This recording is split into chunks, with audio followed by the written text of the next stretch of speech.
Hello guys, my name is Sheila and welcome back to my channel. Today's video is about Subject Verb Agreement. This was suggested by teacher Eleanor Junio, a dear friend of mine from MB Asistio's Senior High School, Maine. This is one of her lessons in grade 7.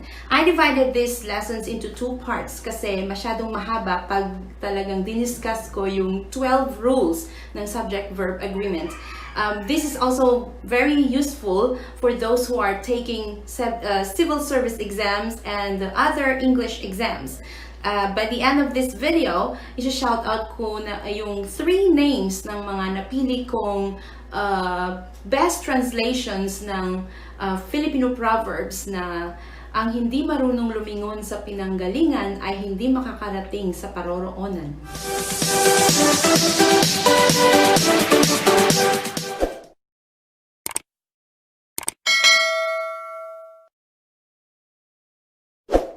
Shout out muna sa inaanak kong si Denise Isabel Maquiliano. Dami ko na utang sa iyo. And happy birthday to baby Josh Makoy. Basic Grammar, Subject Verb Agreement, Part 1. Rule: subjects and verbs must agree in number. So what do you mean when you say subjects? Subject means these are the people or things or places or events na pinag-uusapan sa sentence. Hindi yung pinag-uusapan ng mga chismoso at chismosa, okay? And also, verbs, ito yun naman yung actions na ginagawa ng subject. So, subjects and verb must agree in number. Singular subjects and singular verb, okay? Singular subject goes with singular verb.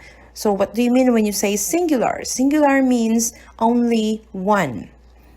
Hindi dalawa, hindi tatlo, isa lang. Pag sinabi mo namang singular verb, nilalagyan natin ng S. So S is added to the verb if the subject is singular.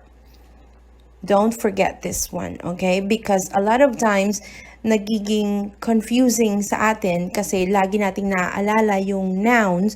Pag nilagyan natin ng S yung nouns, nagiging plural. In the case of verb, pag nilagyan natin ng S yung verb, nagiging singular siya.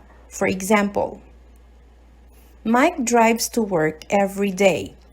Mike is a singular subject, diba? Isa lang kasi siya.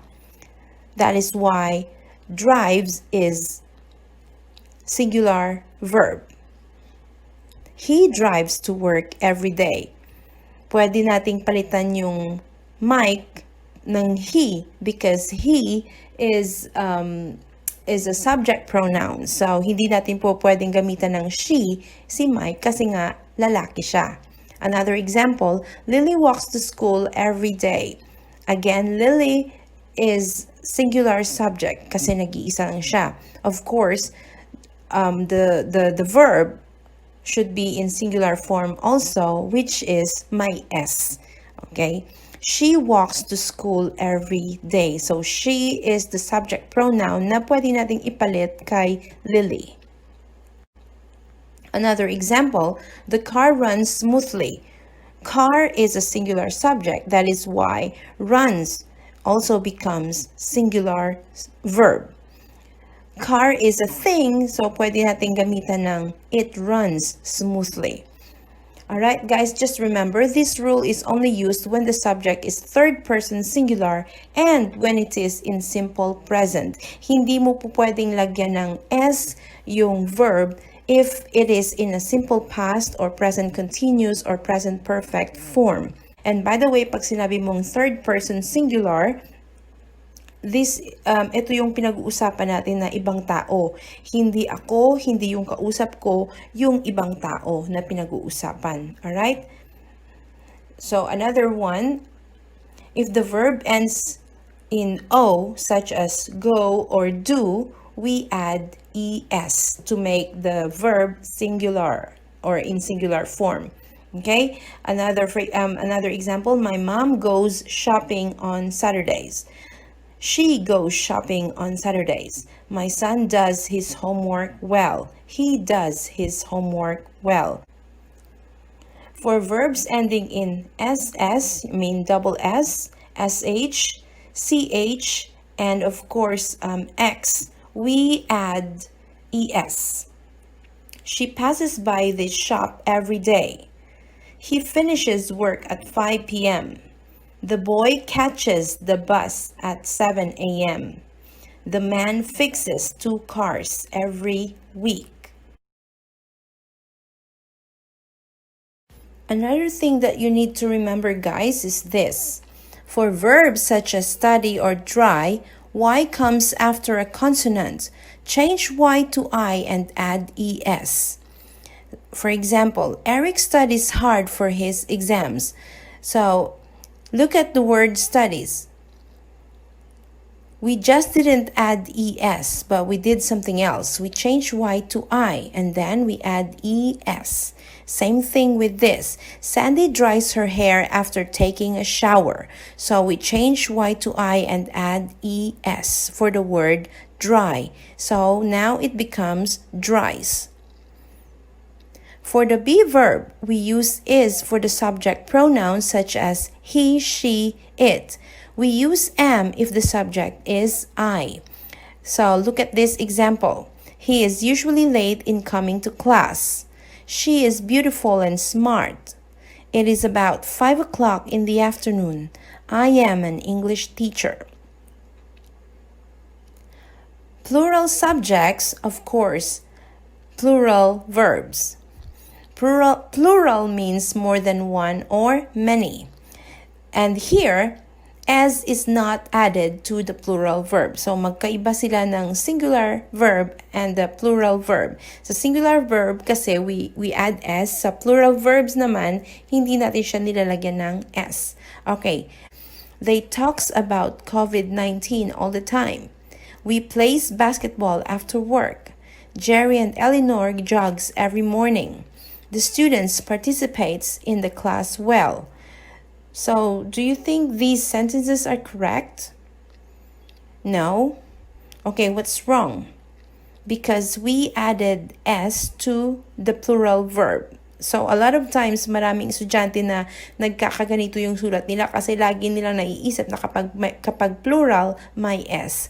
So, sa plural verb, again, hindi natin siya nilalagyan ng s. Okay? Yung verb. So, tanggalin natin yung s. Okay, so now they talk about COVID-19 all the time. We play basketball after work. Jerry and Eleanor jog every morning.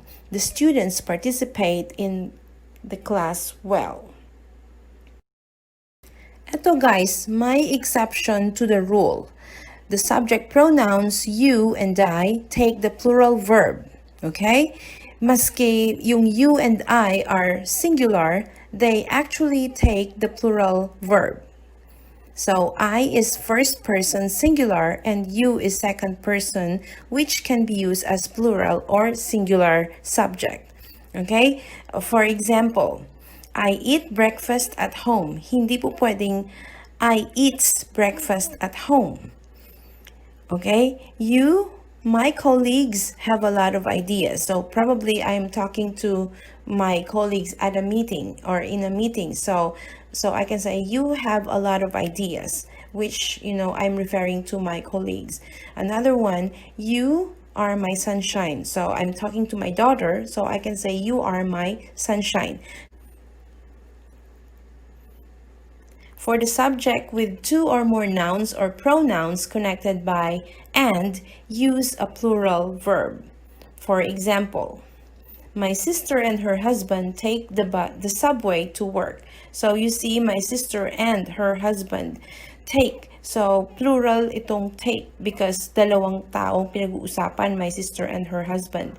Another one, the teacher and her students. So yung teacher na isa lang siya and her students na marami. But kung i-combine mo silang dalawa, of course marami. So, the teacher and her students enjoy the class. Hindi pwedeng enjoys the class. Another example, the kindergarten pupils with their parents and teachers are now ready for the show. The CEO and the board of directors of ABC Company are in a meeting at the moment. The verb throughout the sentence must agree with the subject when there is one subject and more than one verb. For example, isang subject, Tony goes to work on weekdays and works part-time on weekends. Isa lang yung subject pero may dalawang verb na kinukonek ng and, the word na and. So, Tony goes to work on weekdays and works part-time on weekends. So, maski dalawa yung verb at isang subject, the verb should still go with the subject. English is widely spoken in the world and is therefore very important. Another example. Interviews are one way to gather facts and give reporters more knowledge of the news story. So look at this. There is only one subject, but of course it is in plural form, kaya natin siya ginamitan ng are. So interviews are one way to gather facts and give reporters. Give is also a plural form of the verb dahil nga kailangan din siyang go with the plural subjects.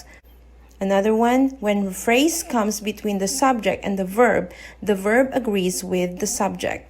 Ito yung kumbaga dinadagdag lang para lang sa masabi na mahaba yung sentence. Actually, itong mga phrases na to hindi naman siya necessary to identify the verb and the subject. So kumbaga hindi siya kasali, pero pinagsisiksikan niya yung sarili niya. Alam niyo yun? Alright, so Jim, one of my colleagues, is getting married next year. Now, look at this. Dalawa ang noun, Jim and colleagues. So, a lot of times, we get confused because there are two nouns, Jim and colleagues. So, ask yourself, ano ba talaga yung subject? Sino ba talaga yung pinag-uusapan natin dito? Si Jim or ang colleagues niya? Okay? So, if na-identify mo na that Jim is the only one we are talking about, that Jim is the one getting married, then of course, Jim is the subject. You don't care about one of my colleagues, this phrase, alright?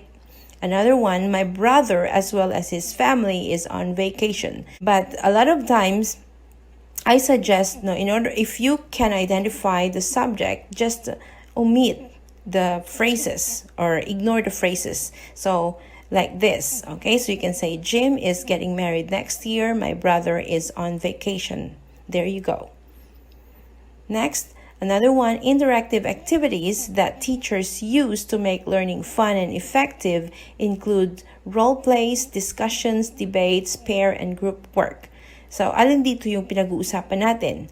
Ayan, wala siyang comma.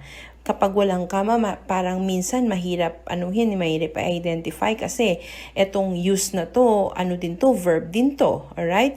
Pero, tingnan natin na, interactive activities that teachers use to make learning fun and effective include role plays, discussions, debates, pair, and group work. Actually, alin dito yung pinag-uusapan? Interactive activities, yung teachers, ano ba talaga? So, identify it. Kailangan ma-identify natin yung subject, which is yung interactive activities. So, tanggalin natin itong mga unnecessary na to. So, kailangan natin interactive activities include role plays, discussions, debates, pair, and group work. Kapag natanggal natin itong that teachers use to make learning fun and effective, mas madali nating mahanap kung ano yung verb. Okay? So, interactive activities is plural in form. Kaya yung verb is also plural then in form. Another thing that is confusing sa subject-verb agreement is this, yung mag-asawang sina either and or, tsaka sina neither and nor. So for singular nouns or pronouns connected by either and or neither and nor, we use singular verb. For example, either Andy or George plays the guitar well, so don't worry. So, ibig sabihin, either tsaka or, maski sino kina Andy at George ay nakakapag-play ng guitar. So, if you say either Andy or George plays the guitar well. So, tandaan, we always use a singular verb kapag nakikita ninyo yung either and or. Okay, another one. Neither Jane nor Marie is coming tonight because they are busy. Near tsaka nor, ibig sabihin negative to. Maski sino sa kanilang dalawa ni Jane at Marie ay hindi makakapunta dahil busy nga sila. Alright? Now, here's a short quiz for you. Just pause the video to answer the first part, then continue to the second part.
So, here comes the shout-out time. Kagaya ng I promised last time, isi-shoutout ko yung 3 best translations dito sa next vlog ko. Ito sa vlog ko na to. So, the first one from Alexel of Dubai. He said, yung translation niya, he who doesn't know how to look back at where he came from will never get to his destination. Oh, diba? The second one is Ezekiel Gakutan from MB Asistio Senior High School. Estudyante siguro ito ni Teacher Eleanor Junio. Alright? Ang sabi niya sa kanyang translation, those who do not know how to look back at the source will not reach the destination. Astig, diba? And last but not the least, Liam Andre Barrientos from MB Asistio Senior High School din ito. Sabi niya sa kanyang translation, learn to look back where you come from and this will lead you to your right destination. Oh,